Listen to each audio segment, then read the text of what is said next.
Bintang telah lama malang melintang memainkan banyak peran dalam serial yang dibintanginya. Namun siapa sangka jika putusan untuk menjalani pekerjaannya membuat ia harus mengorbankan kuliah yang tengah dijalaninya. Ia pun harus cuti kuliah beberapa waktu agar bisa fokus menjalani pekerjaannya. Lantas benarkah gadis berambut pendek ini lebih memilih untuk bekerja lantaran dirinya harus membiayai kebutuhan dan biaya sekolah adik-adiknya? Jujur kayak aku tuh anaknya mandiri banget. Maksudnya di sini konteksnya aku biaya kuliah tuh sendiri. Jadi kalau misalnya aku nggak kerja, aku nggak bisa bayar kuliah gitu. Sedangkan kalau misalnya aku kuliah, ya aku nggak kerja gitu. Jadi kayak gambling banget sih. Kayak aku mesti mikirin kalaupun aku ngambil kerjaan, aku tahu konsekuensinya pasti kuliahku bakal terbengkalai gitu. Sementara kalaupun aku ngambil kuliah dan aku nggak kerja, nggak ada yang bayar kuliah juga. Jadi serba salah kan gitu. Jadi ya udah deh. Mumpung lagi ada kesempatannya, lagi ada rezekinya, ya udah aku mendingan ambil kerjaan dulu deh gitu. Kuliah kan nanti bisa lanjut lagi kan gitu. Toh juga kan nggak kemana-mana kan, aku cuma cuti doang gitu. Jadi ya udah kerja dulu sembari bantu mami juga sih.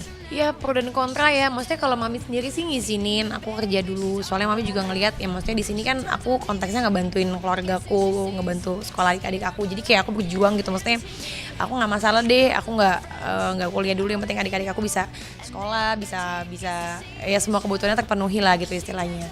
Ya banyak teman-teman yang bilang kenapa sih lo nggak kuliah aja gitu kan, lo umurnya masih dalam masa yang harusnya sekolah gitu, masih kuliah harusnya. Cuman aku mikir ya gimana ya, kesempatannya juga lagi ada sekarang gitu, nggak mungkin aku sia-siain juga sih.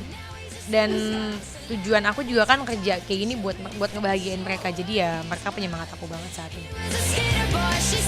Menjalani syuting stripping bukan hanya persoalan pendidikan di bangku kuliahnya yang harus dikorbankan. Ia pun memutuskan untuk menutup hatinya dari pria manapun yang mencoba mendekatinya. Padahal tak sedikit pria yang datang untuk bisa merebut hatinya. Lantas apa alasan Melody masih betah menjomblo hingga saat ini?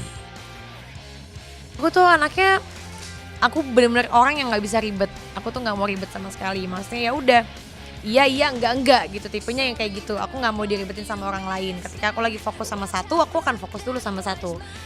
Aku nggak mau ada yang ganggu. Ya kan kalau pacaran kan kadang-kadang minta ketemu lah, atau tiba-tiba nanti ada berantemnya. Nah aku tuh paling malas yang kayak gitu-gitu. Jadi mendingan aku fokus dulu ke kerjaan aku, kumpulin duit dulu yang banyak gitu istilahnya, buat keluarga, buat adik-adik, buat mami, buat aku juga pribadi gitu.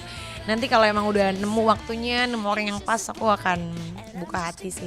Gak masalah, maksudnya aku juga nggak ignore ya gitu. Kalaupun ada ya aku akan welcome. Cuman untuk saat ini emang belum ada yang pas sih. Jadinya kayaknya pengen cari orang yang bisa ngertiin aku sama keluarga aku juga. Sebelumnya itu sudah sebenarnya, tapi karena satu dan lain hal akhirnya aku milih untuk oke, aku sendiri dulu sih, pengen fokus ke kerjaan dulu aja.